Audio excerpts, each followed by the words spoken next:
Yo guys, welcome back. Set the high. And today we're going to be talking about more Somali history. Now today we're going to be talking about a state in Somalia that was in the late 1800s and early 1900s. So let's just get right into it today, all right? So today we'll be talking about the Somali Dervish state. Now the Somali Dervish state arose from the Dervish uprising against the British in the 1800s. This uprising in new state was led by Sayyid Muhammad Abdul Hassan. The British, though, called him Mad Mullah, or the Mad Mullah.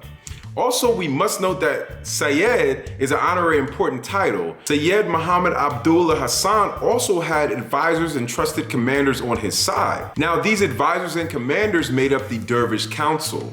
Now, the dervishes operated in areas such as central Somalia, but most of the operations were held in northern Somalia. The Dervish state was definitely a mobile state, with its population fluctuating from more numbers to less numbers at times. Muhammad Abdul Hassan was a very gifted leader. He was a scholar, a warrior, and very gifted poet.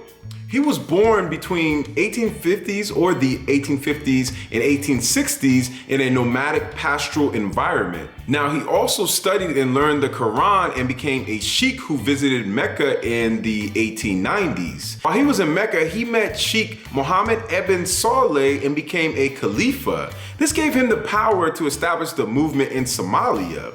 When returning to Somalia, he lived in the administrative port or center and the port of the British Protectorate of Somaliland. Now, while living here for a brief time, Muhammad Abdul Hassan preached against the Christian colonizers. This did not sit well with the British administrators and elites, so he retreated to the southeast. Though he retreated, his message did not go unheard by the local peoples. Local peoples were experiencing violence from the Ethiopian army, Great Britain, and the Italians and these European colonizers, and these actions made his message ring louder to the local people. Sayyid Muhammad could not believe the loss of identity that some young people were experiencing due to the colonizers and their Christian religion. Soon after, Sayyid Muhammad created his first headquarters, and his influence grew with haste. His followers were called the Dervishes. The Dervishes rode horses and wore white turbans, and soon after established themselves as a military organization. The Dervishes began a militant campaign in 1899, and the state held off countless attacks by the British and beat the British on many occasions. Pushing the British back to the coastline is what the Dervish did. The Dervish also took back many trading routes and posts, which made the state strong and was very dangerous for the invading European colonizers. Livestock was very important as well. And as well as other materials and weapons were important. And these goods and items made the Dervish state dangerous to invaders. This state was the only state in Africa at the time that was an independent Muslim power. It was very common for the dervish that before the battle or on horseback, that the dervish would sing traditional dance songs to raise their morale. Though the dervish won many battles against the British, they also lost as well. The dervish ruled out open conflict, especially after they were almost destroyed as a whole in 1904 by the British and other Somali followers.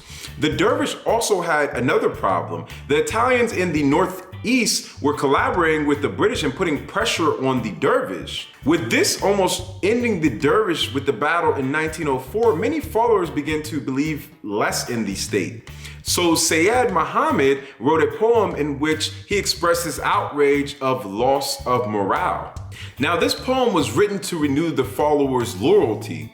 Soon after, the dervish formed an agreement with the Italians as well. This was also a good solution for the Italians, and this was due to the Italians seeing how costly it was for war against the dervish from the British, because the British were using so much money to fight against the dervish. So they learned from that. The Italians learned from how much, it would cost to actually fight the dervish. So why not come to terms and agreement with them, which would be less costly and cheaper.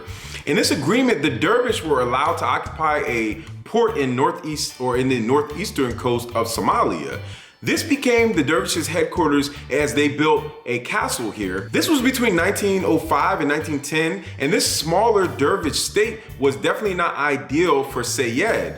Soon after, Sayed broke the treaty with the Italians and soon after started to reconstruct the Dervish military. Though this would not prove to be easy, this was due to division amongst the Dervish, loss of morale, and questioning of Sayed's rule. Sayed's efforts proved to be greater and his influence reached many Somali people in the southern and central regions.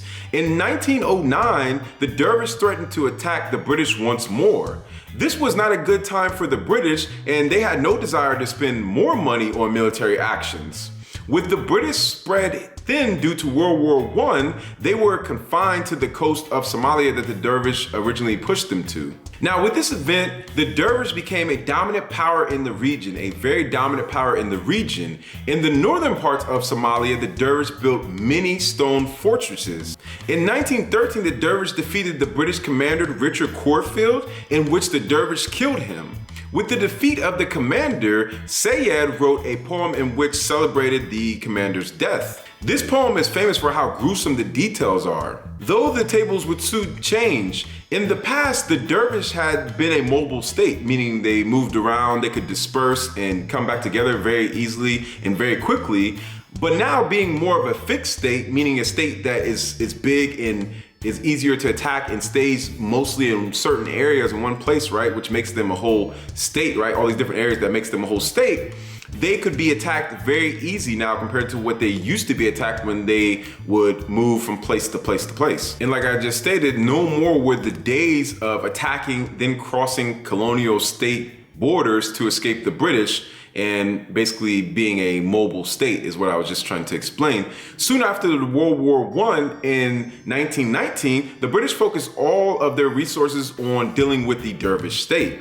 Ethiopia also did not like that after they raided horses and cattle from the Dervish, that the Dervish came back and recovered all the cattle in a battle that they had.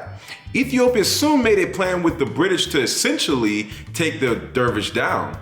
With air power and infantry, the British bombed the Dervish capital in Nugal or in the Nugal Valley.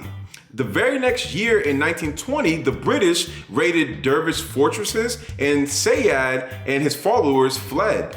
Now, a year later, Sayed had passed away and the Dervish state and his followers dispersed.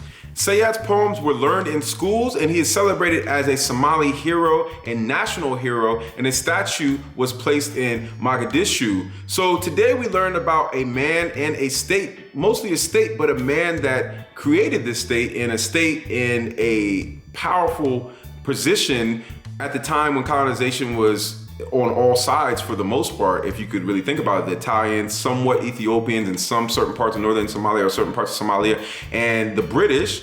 And we learned about a man that was an amazing poet, is thought as, from a lot of people, as maybe the beginner or the man that created or sewed all the fabrics for Somalia in the future. And some people even regard him as the father of the nation or father of Somalia. So today we learned more about African history, Black history around the whole world. To all my Somali people, as always, guys, I just want to bring out your history even more because I don't think a lot of people know Somali history.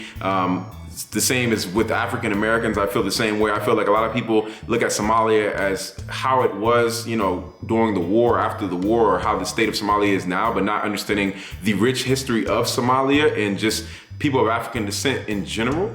So today we learn about the Dervish, Mad Mullah, the Dervish state. And as always, you can find me on all social medias, Snapchat, Instagram, Facebook, and Twitter is all Afric Network. And as always, guys, love each other as people of African descent, learn about each other, and each one teach one, spread the word. Until next time, peace, I'm out. What's up, what's up? Hey. Shalom. What up? Hi. African